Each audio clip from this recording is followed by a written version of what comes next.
Por un lado, simplemente lo que Dios me ha estado dando en este tiempo se los estoy compartiendo, transmitiendo. Y pues curiosamente hoy a las 4 de la mañana me despertó el Señor y me cambió lo que iba yo a decir, y pues entonces desde entonces estoy tratando como de terminar de armar todo lo que siento que el Señor quiere hablarnos esta mañana. Tengo preparado algunas diapositivas, a lo mejor no pude completar todas, pero la idea es que podamos todos seguir lo que el Señor tiene para nosotros el día de hoy. Ahora, la otra razón, ya de manera práctica, por la cual estamos, yo creo, estudiando el libro de Éxodo, es porque creo que es en 1 Corintios 10 más o menos, no sé por dónde está, pero dice allá en 1 Corintios 10 que las cosas que le acontecieron, las cosas que le pasaron al pueblo de Israel desde que salen de Egipto, desde la esclavitud hasta la tierra prometida, sirven para nosotros como ejemplo y como instrucción. ¿Okay? ¿Y qué quiere decir esto?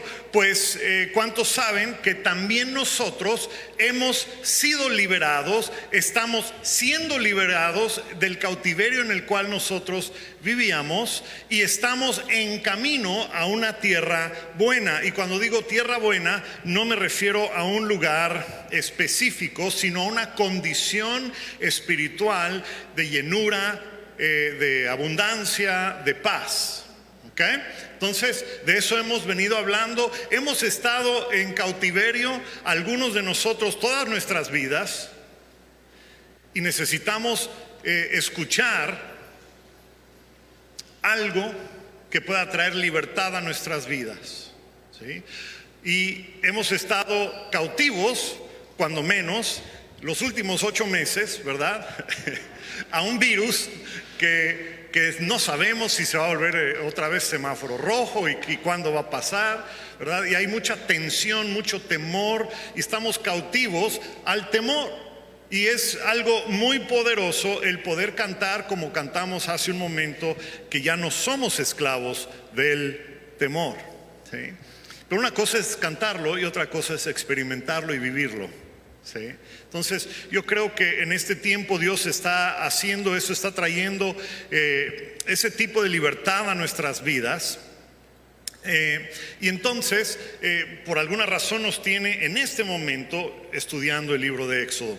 Y la porción que vamos a leer esta mañana es la segunda mitad del encuentro de Moisés con Dios, después de que Moisés vio un arbusto o una zarza, dependiendo de la traducción de la Biblia, que se quemaba. Y no sé si conoces la historia, pero un día Moisés sale con los animalitos que él estaba pastoreando, que estaba cuidando, y entonces sale a ver que coman los animalitos, y se da cuenta de que hay un arbusto que no se quema. Y entonces, al acercarse a ver qué estaba pasando, pues escucha una voz, y él entonces empieza a tener una conversación con Dios. Y Dios le dice que quiere que vaya a rescatar al pueblo de Israel que está en cautiverio. ¿Okay? Y Moisés probablemente ya hasta se le había olvidado el celo que él tenía de ayudar al pueblo de Israel. Hablamos de eso un poquito la semana pasada.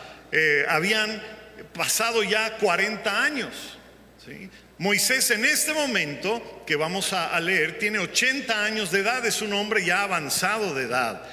Y pues él, yo me imagino, pensaba, pues ya me quedan pocos días, poco tiempo, y pues voy a aprovechar el tiempo que me queda para estar con mi esposa, mis hijos y los animalitos que tengo, ¿verdad? Y eso probablemente así es como estaba viviendo. Pero Dios interrumpió su vida y sus planes.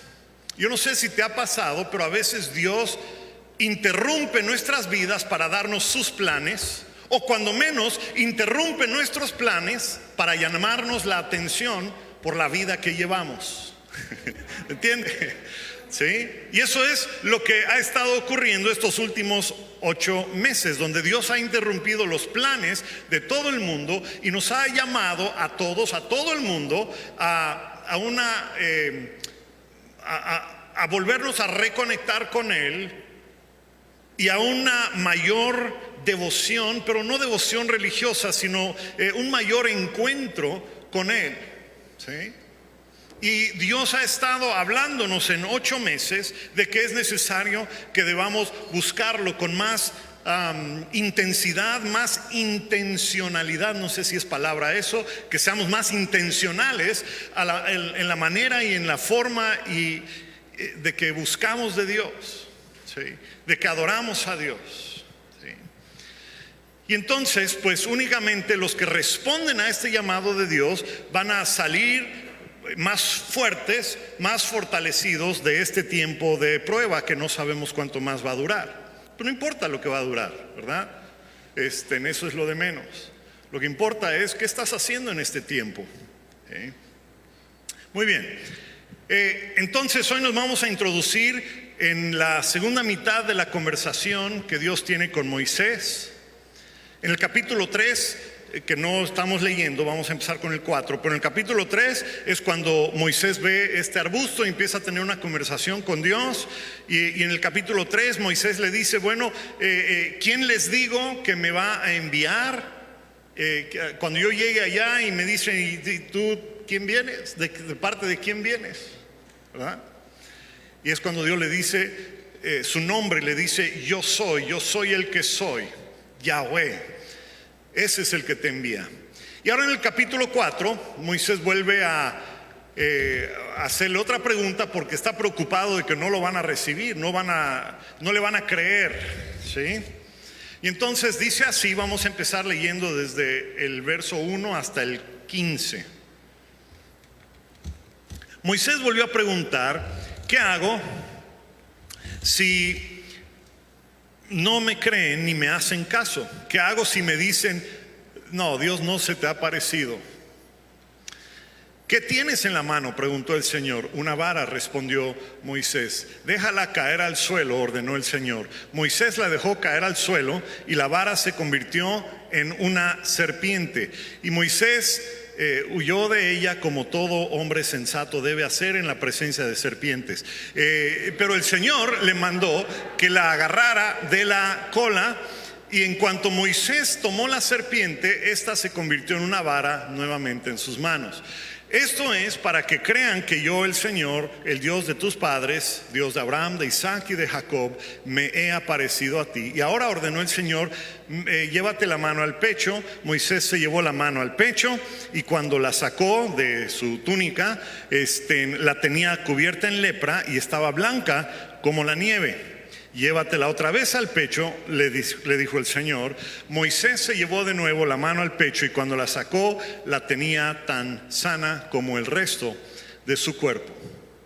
Después dijo, Señor, yo nunca me he distinguido por mi facilidad de palabra, objetó Moisés. Y esto no es algo que haya comenzado ayer, ni anteayer, ni hoy, que te diriges a este siervo tuyo. Francamente, me cuesta trabajo hablar. ¿Y quién le puso? A ver, vamos a ver. ¿Y quién le puso la boca al hombre? Contestó Dios. ¿Acaso no soy yo, el Señor, quien hace sordo o mudo, quien le da la vista o se la quita? Anda, ponte en marcha, que yo te ayudaré a hablar y te diré lo que debes decir. Señor, insistió Moisés, te ruego que envíes a otra persona. Entonces el Señor ardió en ira contra Moisés y le dijo, bueno, ¿qué hay de tu hermano Aarón, el levita? Él es elocuente. Tú hablarás con él y le pondrás las palabras en la boca. O sea que Moisés no tenía el problema de hablar, ¿se dan cuenta? Su problema era el miedo.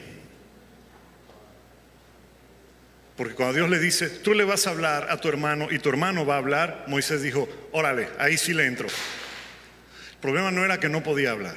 Pero bueno, eso es tema para otra ocasión, no se trata de eso el día de hoy, ¿ok?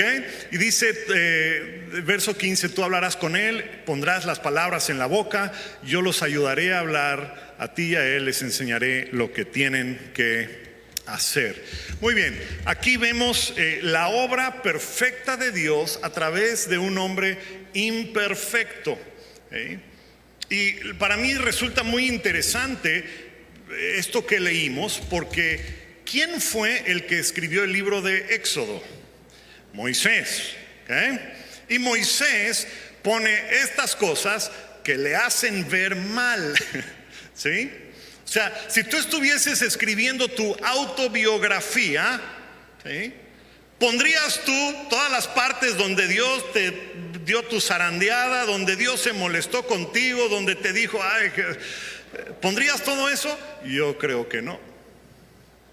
Pero aquí Moisés escoge hacerlo, ¿verdad?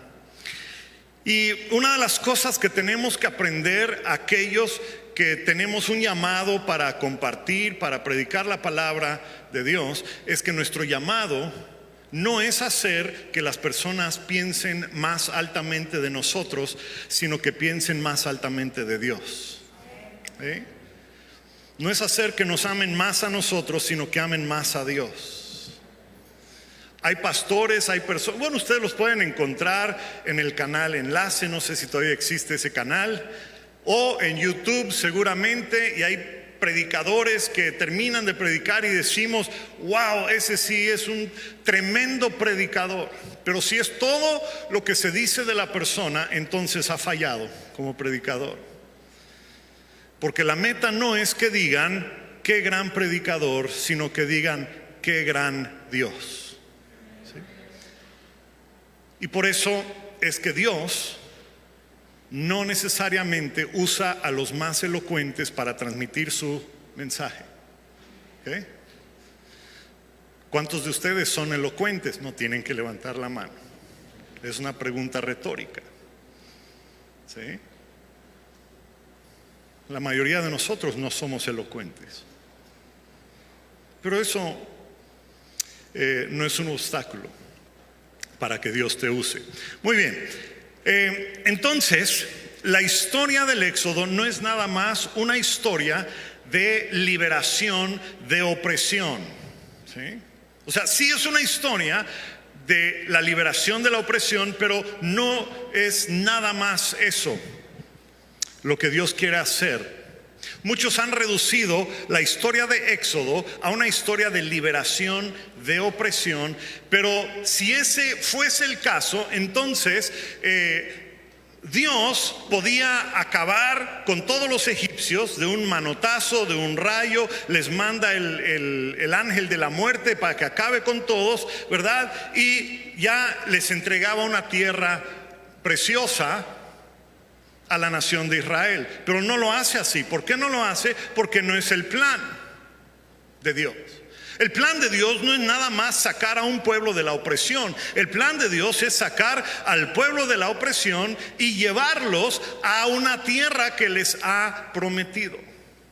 Porque Éxodo es la historia del pacto que Dios tiene con su pueblo. ¿Okay?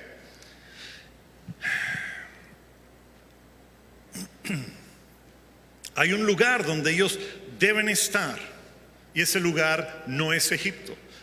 Es un lugar llamado, es un lugar que ha prometido para ellos la tierra de Canaán, físicamente hablando, y los tiene que sacar de Egipto para poder llevarlos a ese lugar. Pero el objetivo de Dios no es llevarlos a ese lugar nada más, sino que es lo que quiere hacer Dios, pues los quiere llevar a ese lugar para que lo adoren. ¿Sí? Si ustedes leen, todas las veces que iba Moisés con el faraón, le decía, deja ir a mi pueblo, ¿para qué? Me adoren. ¿Sí? Para que le adoren. Y para que den a conocer el nombre de Dios a las demás naciones y a los pueblos que están a su alrededor. Ese es el objetivo de Dios y esta es la clave para entender el libro de Éxodo. Ese es el tema de Éxodo, que Dios no nada más quiere traer libertad de opresión, sino quiere llevar al pueblo a un lugar para que lo adoren y den a conocer su nombre. Porque en realidad Israel es un linaje escogido, una tierra de sacerdocio real, una nación santa, un pueblo que pertenece a Dios, y ese pueblo necesita llegar al lugar donde van a proclamar las obras maravillosas de aquel que los sacó de las tinieblas a la luz. ¿Han escuchado eso? Eso está en Primera de Pedro. ¿Sí? Éxodo es nuestra historia. ¿Sí? ¿Por qué? Pues porque Dios nos quiere sacar de la esclavitud, de nuestra antigua manera de vivir. Y no solo eso, sino que nos hace parte de una línea o de un linaje escogido, de un real sacerdocio, de un pueblo santo llamado la iglesia, que pertenece a Dios, para que podamos proclamar las obras maravillosas de aquel que nos sacó de las tinieblas a su luz admirable. Es nuestra historia, lo que estamos leyendo en Éxodo. ¿Ok? Y ese siempre ha sido el objetivo de Jehová. Lo hizo con el pueblo de Israel hace miles de años y lo hace contigo y conmigo el día de hoy, en el 2020, 2021 y hasta que Él regrese. ¿Okay? Ahora, vamos a avanzar con esta historia paralela. ¿Okay? Paralela porque vemos que la historia de Israel, de Moisés y el pueblo de Israel, es una historia paralela con tu vida, mi vida y la historia del pueblo cristiano, ¿okay? Llamado la iglesia. Porque Dios quiere que tú entiendas que eres parte de un linaje escogido, un pueblo santo, que tiene que hacer ciertas cosas, que tiene que adorar a Dios, tiene que aprender a adorar a Dios en espíritu y en verdad, ¿sí? Tiene que proclamar las obras de aquel que te ha sacado de las tinieblas a la luz. ¿Okay? Y entonces vemos que para que ese proceso ocurra en tu vida y en mi vida, en nuestras vidas, te manda a una persona y llama a esa persona mentor, padre espiritual, pastor, como le quieras llamar. ¿Okay? Dios siempre usa a personas para guiar a su pueblo que está sacando de la esclavitud y los está llevando a un lugar y más que un lugar, una condición de libertad donde pueden adorar en espíritu y en verdad. ¿Okay? Dios siempre usa a personas.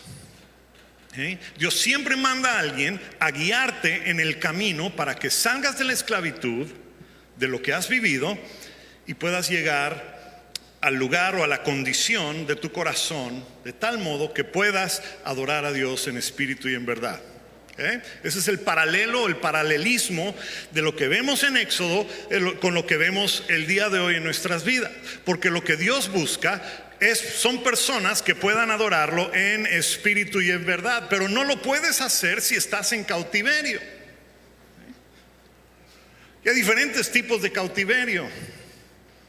Hay personas que están presas por la amargura, por el desánimo, la decepción, por la falta de perdón, por rechazo, o también por ignorancia, por pecado, por rebelión, por religiosidad.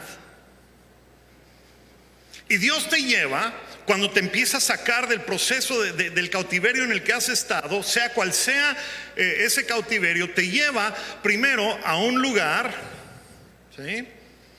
A un lugar físico llamado iglesia y te hace parte de un cuerpo y te da personas o una persona o personas que te ayudan en el proceso para traer libertad a tu vida o a tu corazón para que puedas adorar a Dios en espíritu y en verdad. ¿Okay? Ese es el proceso que todos pasamos. Y la pregunta que necesitamos analizar el día de hoy es: ¿cómo es esa persona que Dios manda para ayudarme a salir de la esclavitud y conducirme al lugar y a la condición de libertad, de tal modo que yo pueda adorar a Dios en espíritu y en verdad? Porque déjame decirte que hay muchas personas que dicen ser esas personas.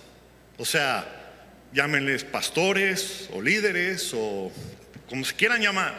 Hay muchos que dicen: sí, Dios me dijo que yo debo hacer esto. Y pues, ¿qué le vas a decir a alguien si te dice Dios me dijo? ¿Verdad? Entonces la pregunta es: ¿será que hay alguna manera para saber cómo debe ser esa persona en mi vida? Porque la Biblia nos advierte que en los últimos días, ¿cuántos saben que estamos viviendo los últimos días? Los últimos días iban a venir personas que descarriarían al pueblo de Dios. Fíjense cómo los describe allá en Judas 4. En Judas 4 dice: se han infiltrado entre la iglesia ciertos individuos que desde hace tiempo han sido señalados para destrucción. Buscan su propio provecho. Son nubes sin agua. Son árboles que no dan fruto.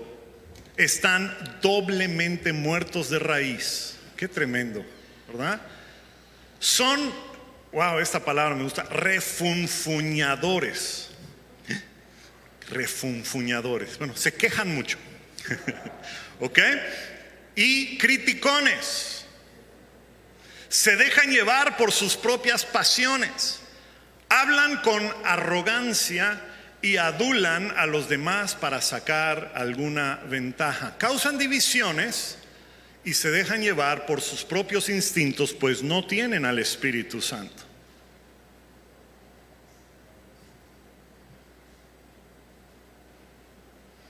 Entonces, el problema es claro. Dios nos da a personas que nos conduzcan a la libertad, pero hay personas que cometen, por decirlo así, fraude espiritual. Ahora que está de moda los fraudes de todos tipos, hay personas que cometen fraude espiritual y se toman atribuciones que no deben tomarse.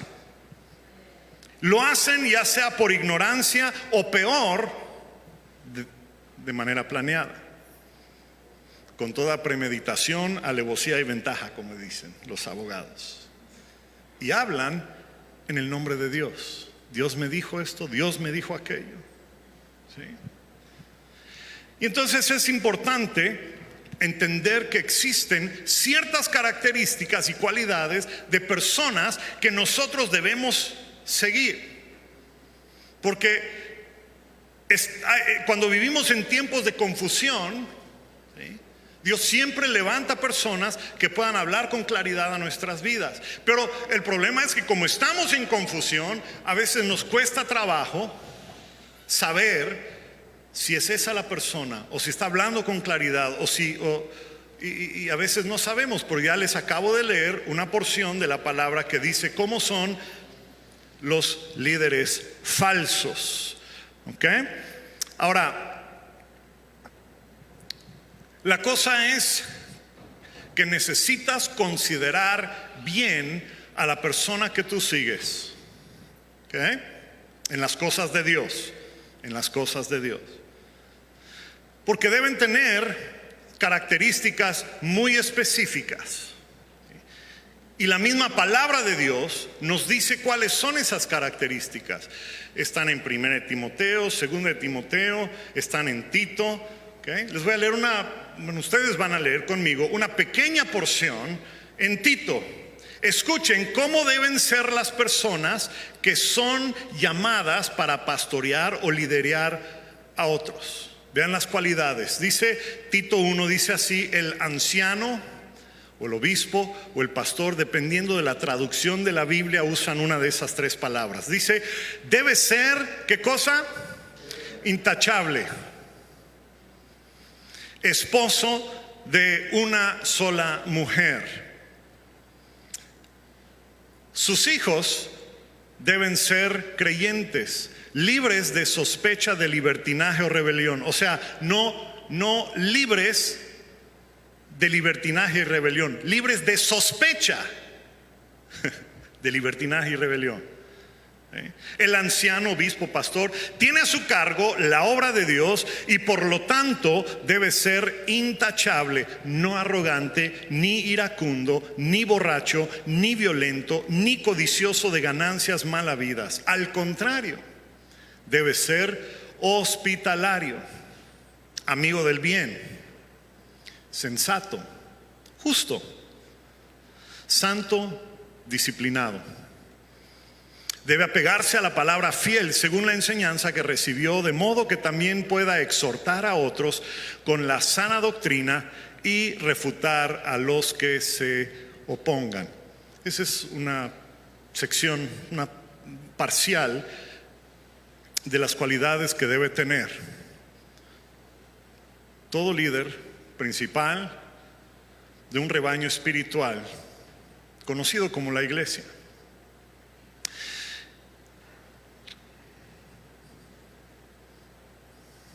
Así que si el día de hoy nos estás escuchando, nos estás viendo por redes sociales, no vives en Mérida, no vives en el sureste mexicano, te recomiendo que si estás buscando una iglesia, estás buscando más de Dios, le estás pidiendo que te muestre a qué iglesia debes asistir, lo primero que debes buscar es un pastor con esas cualidades. Y no solo el pastor, sino los líderes también.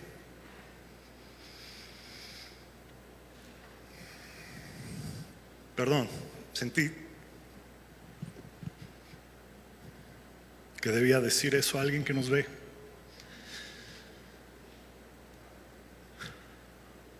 Y te digo que si los pastores son iracundos o arrogantes o borrachos o amantes de lo ajeno, codiciosos, no vayas a esa iglesia. Porque ese es el espíritu en el cual van a operar las demás personas de la iglesia. Porque de la naturaleza que son los pastores, esa naturaleza es la que engendran en los hijos espirituales.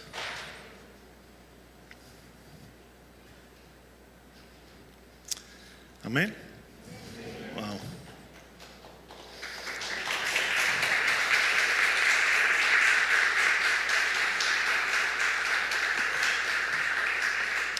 Bueno, y ya que estamos tocando el tema, ¿verdad?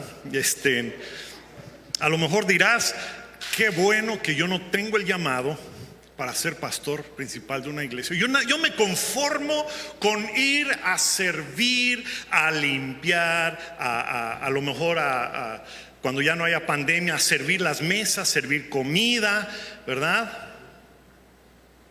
Muy bien. Tienes el deseo de servir en la iglesia, pero sin que llegues a ser el pastor principal. Pues no sé si recuerdan o han leído cuando comenzó la iglesia cristiana en el libro de los Hechos, capítulo 6, al principio, cuando se empezaron a reunir los domingos, pues era una reunión donde había comida. Y entonces llegaban personas, llegaban viudas, llegaban personas pobres a ser parte de la reunión y al final pues les daban algo de comer. Y había un gran problema porque habían favoritismos y habían problemas. A algunas personas les daban más, a otras personas les daban menos. Y entonces los apóstoles reunieron a todos.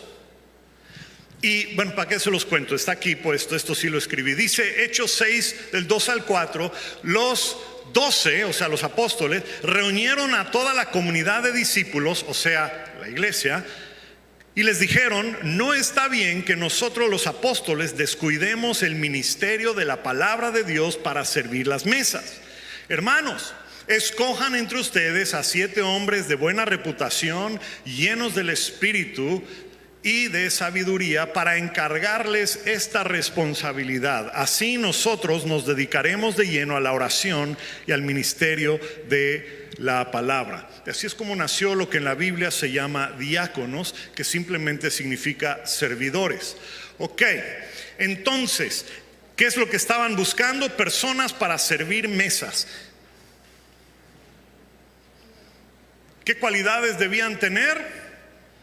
Llenos del Espíritu, de buena reputación, personas de sabiduría.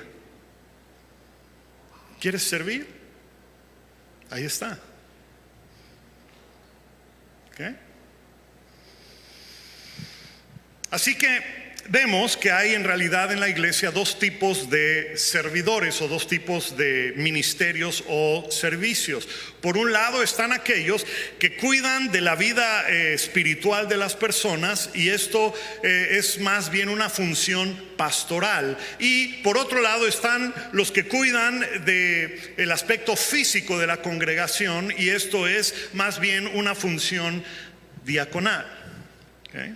Entonces aquí acabamos de leer en Hechos cómo empezó la primera vez que nace un diácono, ¿verdad? O esa función de servicio en cuanto a las cosas físicas y a las necesidades físicas, es porque que necesitaban personas que puedan servir las mesas. Pero más adelante en la historia de la iglesia cristiana se desarrolló de manera más formal ese ministerio o servicio llamado el ministerio o el servicio de los diáconos.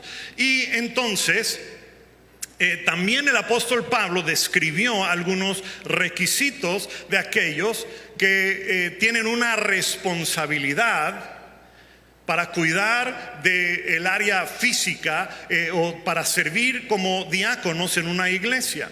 ¿Sí? Vean algunos de los requisitos, está en 1 Timoteo 3, no sé si lo puse. Los diáconos igualmente deben ser honorables, sinceros, no amigos del mucho vino, ni codiciosos de ganancias deshonestas. Deben guardar con conciencia limpia las grandes verdades de la fe. Son los que sirven.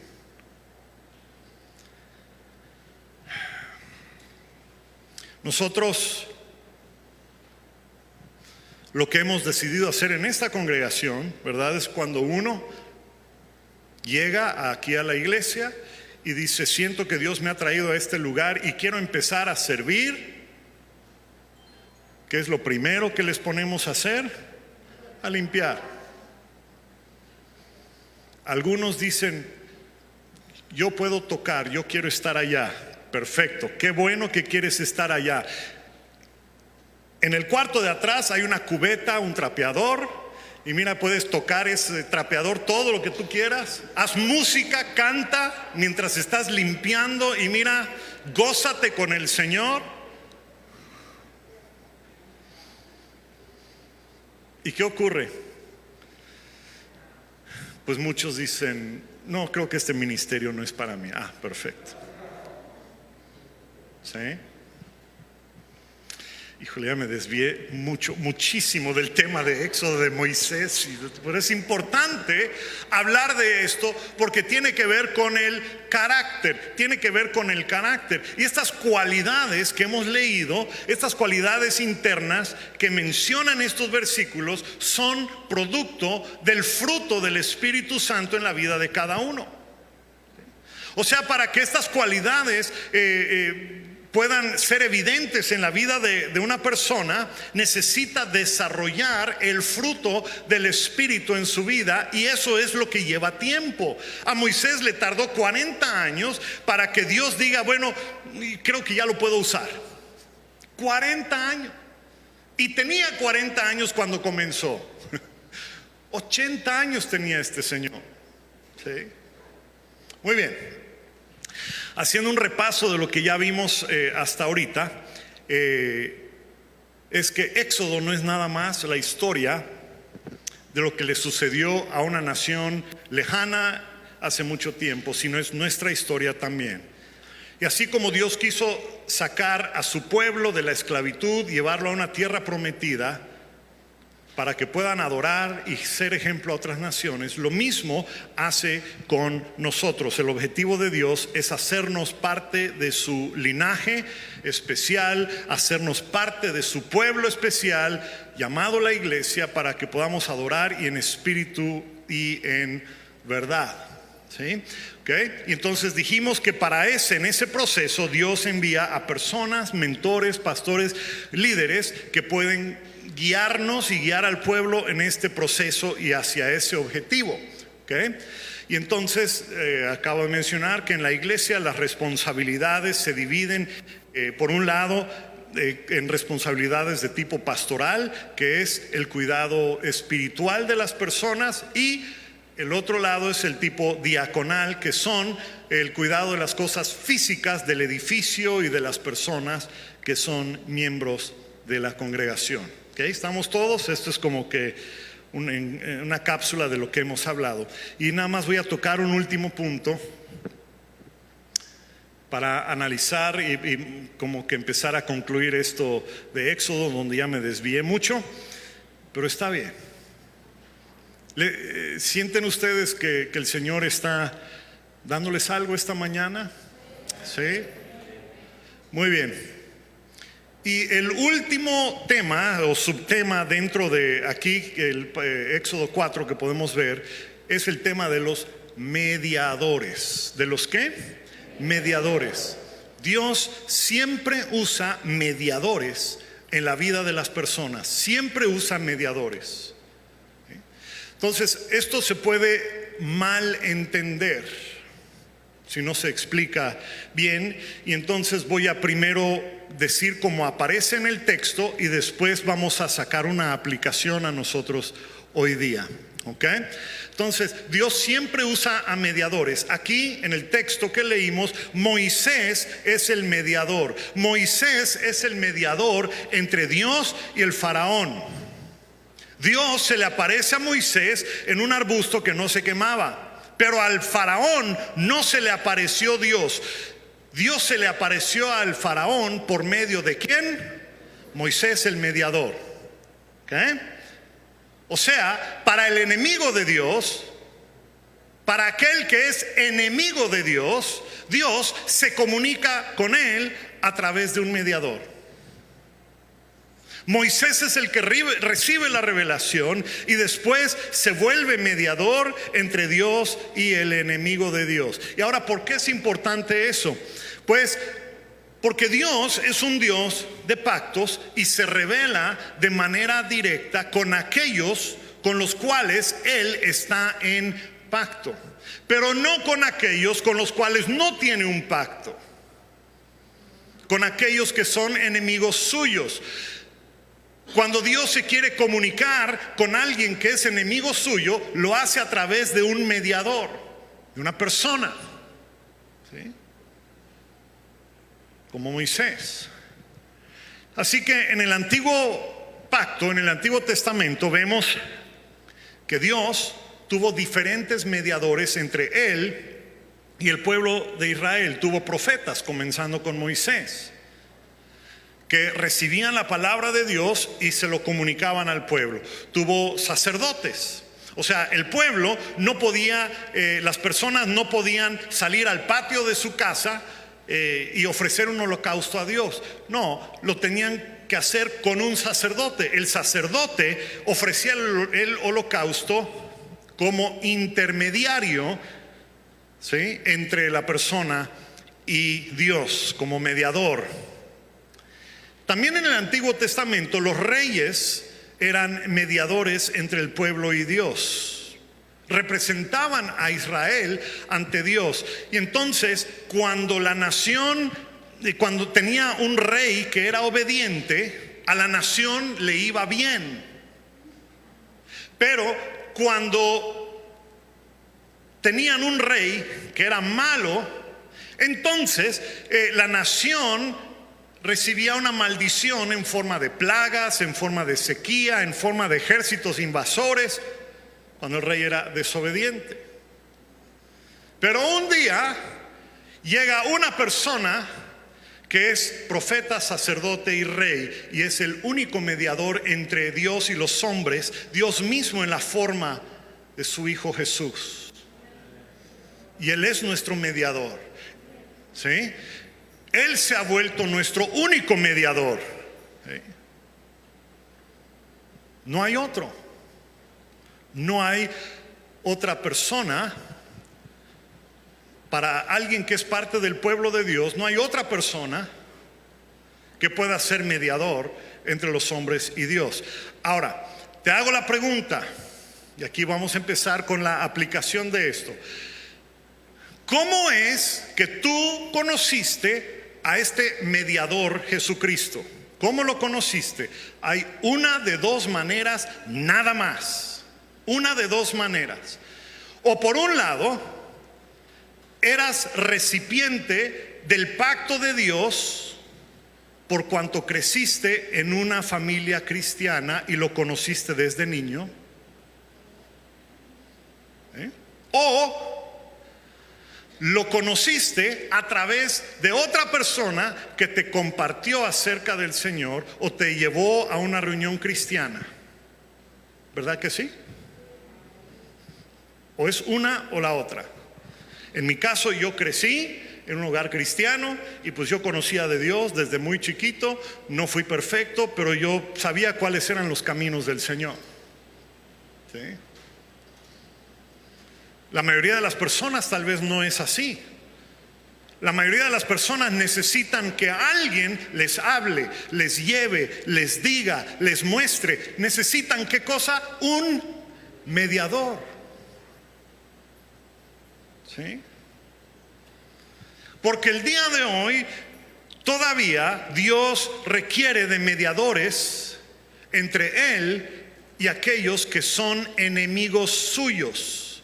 Colosenses 1:21 dice que en otro tiempo ustedes estaban alejados de Dios y eran sus enemigos. En algún tiempo todos fuimos enemigos de Dios, pero un día conociste a el verdadero mediador entre tú y Dios, a Jesucristo, y ahora tú has pasado de muerte a vida. Ahora has sido librado de la esclavitud. Eres parte de un pueblo santo. Estás apartado para adorarle a Él, para honrarle a Él, para proclamar las obras maravillosas y gloriosas de aquel que te ha sacado de las tinieblas a su luz admirable. Y si ese es tu caso, si tú eres parte de esa familia de Dios, si eres hija o hijo de Dios, si has pasado de muerte a vida, automáticamente Dios te llama para que tú seas mediador entre Dios y alguien que en este momento es su enemigo.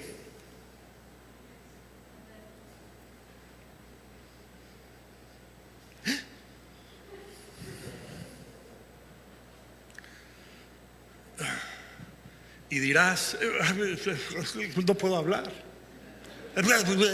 se me lengua la traba, como dijo Moisés. No sé qué decir, no sé cómo decirlo. ¿Verdad que eso le dijo Moisés a Dios? No es el único que ha dicho eso.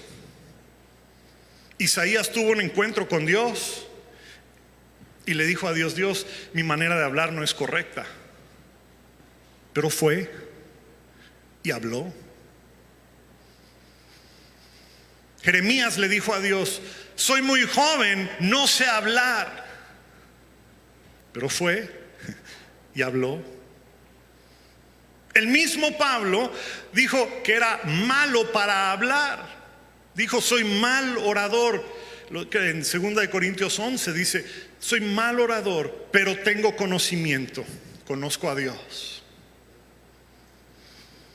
Y esta es la clave: si tú conoces a Dios, no necesitas ser elocuente con palabras. ¿Sí? Porque Dios te da la palabra o la manera de compartir aquello que debes hacer o decir. Pero en el caso de Moisés, después de que Dios le dijo todo esto, y Moisés dice: es que yo no sé hablar, y Dios le dijo: yo te voy a dar palabras. Entonces Moisés le dice a Dios: te ruego que envíes a otro. En ese momento cruzó al lado del pecado. Una cosa es que pida dirección de Dios. Señor, si me dicen quién me envió, ¿qué les digo? Diles esto. Señor, si no me creen, ¿qué hago? Haz esto. ¿Sí? Pero cuando Dios le insiste y le dice y le vuelve a decir, y al final Moisés dice: siempre no, mejor manda a otro. Entonces es que Dios se molestó con él. Y mira, yo no sé qué significa que Dios se moleste, o en la Biblia creo que lo que leímos dice que se llenó de ira. No sé qué significa y no lo quiero saber.